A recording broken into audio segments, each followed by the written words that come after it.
Educa Bolivia. 2021, año por la recuperación del derecho a la educación.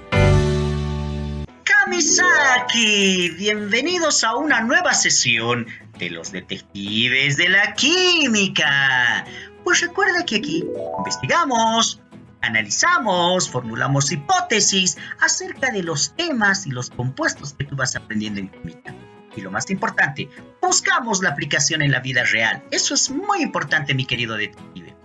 Si tú recuerdas un poquito, la anterior sesión estuvimos hablando de un tema muy importante, mi querido detective. ¿Cuál era ese tema? Soluciones o disoluciones químicas.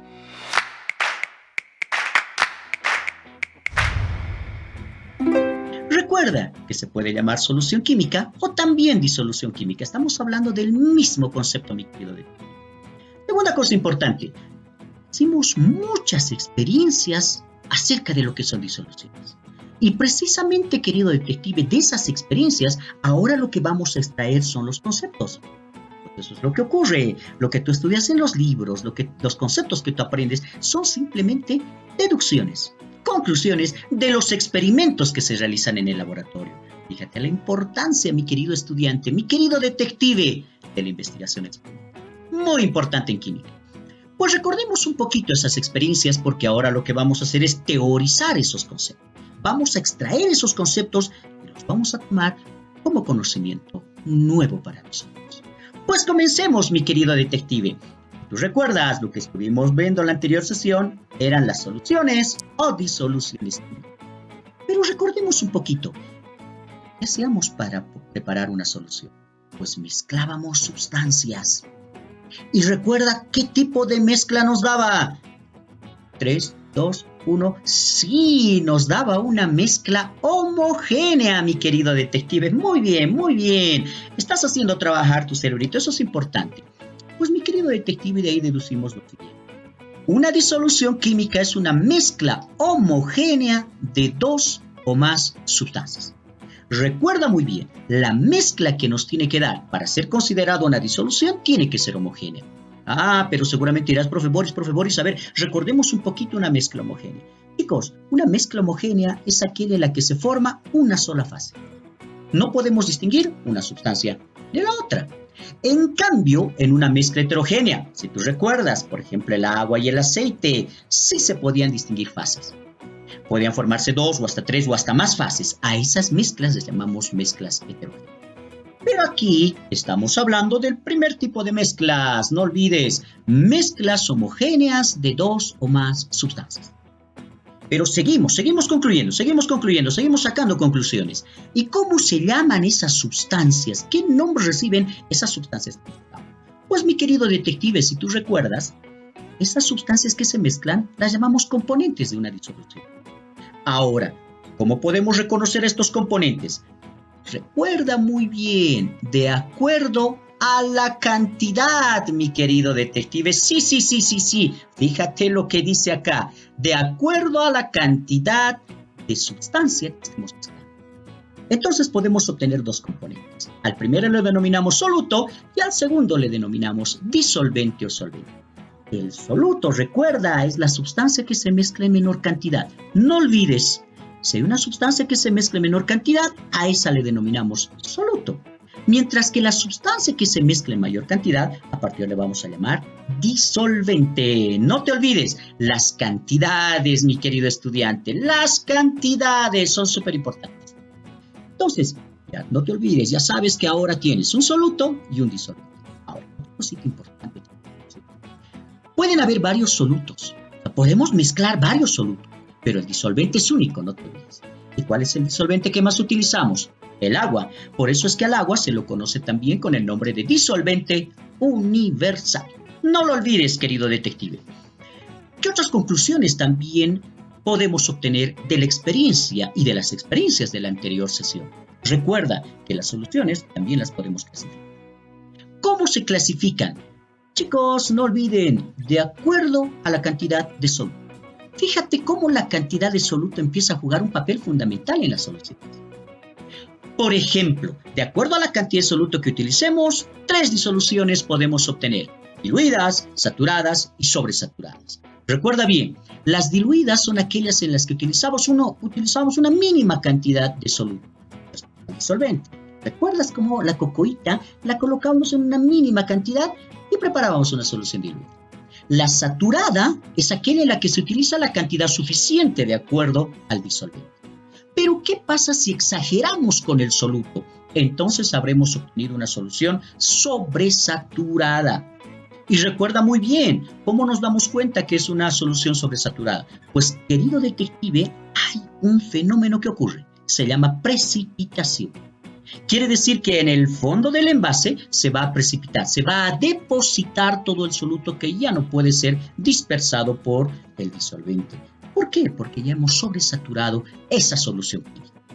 Seguramente eso te ha ocurrido cuando tú tomabas tu desayunito, se me ocurre, cuando agarrabas y le ponías unas 8 cucharillas, vas a poder observar que en el fondo del envase se precipita azúcar, que ya no puede ser disuelto por el agua, pues ya hemos sobresaturado esta solución. Eso es muy importante, mi querido estudiante, que tú comprendas y entiendas en esta clasificación de la solución. Pero no solamente podemos clasificarlas de acuerdo a la cantidad de soluto, también podemos clasificar de acuerdo al estado físico del disolvente. Recuerda, mi querido detective, el estado físico del disolvente. Fíjate lo que dice acá. Estado físico del disolvente. Y si tú recuerdas, hay 3 estados físicos: sólido, líquido y gaseoso. Entonces, mi querido detective, cuando el disolvente sea sólido, la solución va a ser sólida. Cuando el disolvente sea líquido, la solución va a ser líquida. Y cuando el disolvente sea un gas, la solución va a ser gaseosa. Y te preguntarás, profe Boris, ¿y en la vida real dónde vemos esto, profe? O sea, ¿cómo podemos saber que una solución es sólida, líquida o gaseosa? Recuerden, ejemplo. ¿Ves aquí? Una solución que preparamos es el agua y la sal. La sal disuelta en agua. Si tú recuerdas un poquito y si tú analizas, mi querido detective, en este caso el disolvente es el agua. Y el agua está en estado líquido. Por lo tanto, si le adicionamos sal en estado sólido, ¿no? Disolvemos y la solución que vamos a obtener es líquida. Porque el disolvente que hemos usado es líquido. ¿Cuándo podemos obtener soluciones sólidas? Ejemplo. El puré. El puré de papas que tú seguramente has comido es pues el ejemplo de una solución sólida. En el puré de papas utilizamos la papa en mayor cantidad y la papa es sólida. Por lo tanto, no importa si le echas leche, mantequilla, no importa el estado, obtenemos una solución sólida. Una solución líquida con un gas, por ejemplo, es la Coca-Cola. Pues en la Coca-Cola está disuelto un gas, pero al final la solución que obtenemos es líquida. Fíjate cómo el disolvente juega un papel fundamental. Entonces, querido estudiante, dirás, profe Boris, ¿y qué es de los gases? No se escape, no termine esto sin hablar de los gases. Pues claro que sí, mi querido estudiante. El aire es un ejemplo de una mezcla gaseosa. Si tú has observado en el aire, pues mezclamos diferentes gases, pero al final obtenemos una mezcla homogénea, una mezcla de varios gases en este caso, que al final son del tipo homogéneo, por lo tanto puede ser considerado como una solución gaseosa. No olvides, mi querido detective, si quieres obtener una solución sólida, es un disolvente sólido. Líquida, un disolvente líquido. Si quieres gas, un disolvente gaseoso. ¿Cuán importantes son estos conceptos? Pues, mi querido detective, ¿habrá algunos otros aspectos importantes que tenemos que hablar de disoluciones? Claro que sí. Si tú te das cuenta, mira cómo de la experimentación hemos llegado a estas conclusiones teóricas bastante. Pero ahora, no olvidemos que también pueden existir otras características de estas soluciones. ¿Alguna vez, por ejemplo, escuchaste decir esta sustancia es soluble en esta otra? ¿O esta sustancia se puede disolver en esta otra?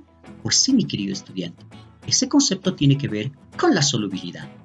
Así que aprendamos acerca de lo que es la solubilidad. Atención, mi querido detective. Bueno, pues mis queridos detectives, aprendamos algo acerca de solubilidad de las sustancias. Y para eso, mi querido detective, para aprender un poquito más acerca de solubilidad, hemos venido a nuestro laboratorio casero, el cual seguramente tú en tu casita también ya lo vas haciendo de a poquito. Recuerda, el conocimiento no tiene que tener límites, ni tampoco tiene que tener restricciones. Trata siempre de experimentar.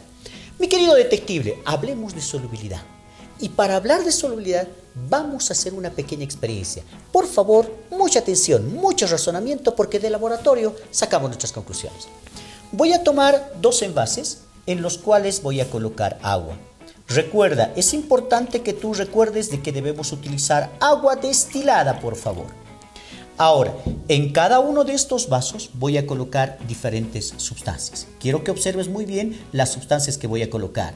Sustancia A, sustancia B. Muy importante.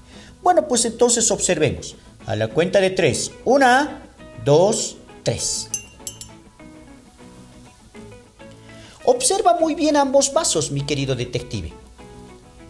Pues podrás observar que en el primer vaso, en el vaso A, hay mucha preponderancia hacia la solubilidad.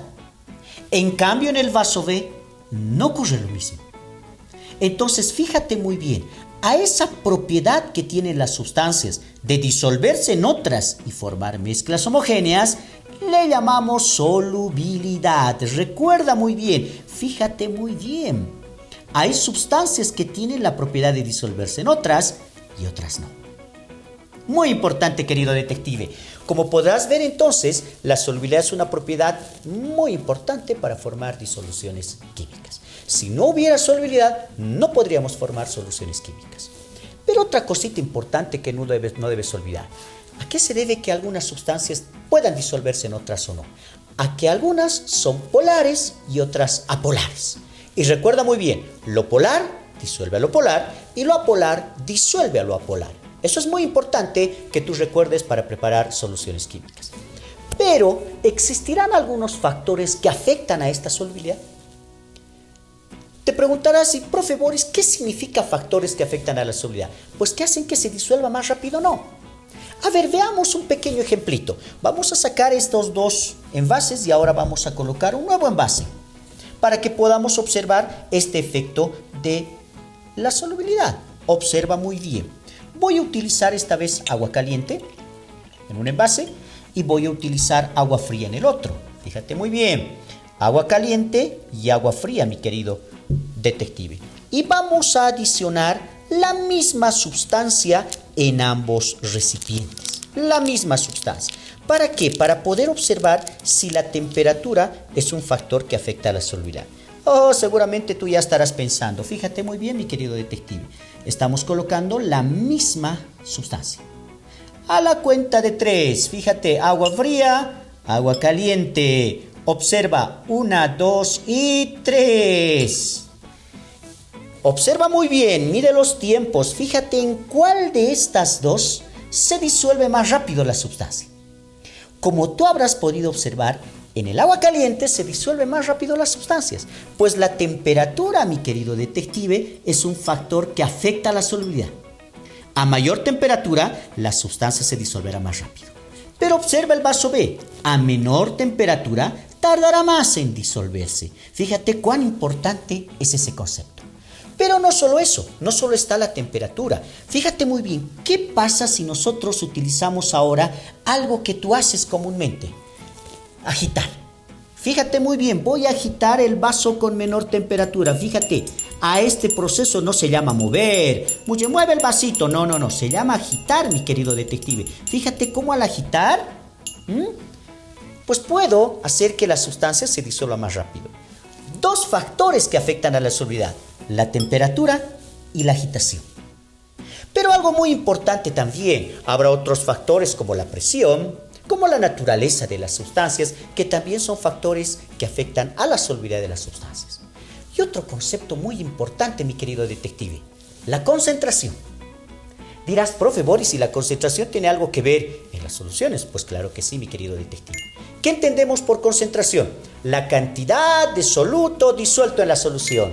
Y eso es precisamente lo que nosotros vamos a aprender a calcular desde la teoría. Así que hasta aquí nuestra clase de hoy. Querido detective, espero que te haya gustado mucho. Nos vemos la siguiente sesión. Chau, chau, chau. Educa Bolivia 2021, año por la recuperación del derecho a la educación.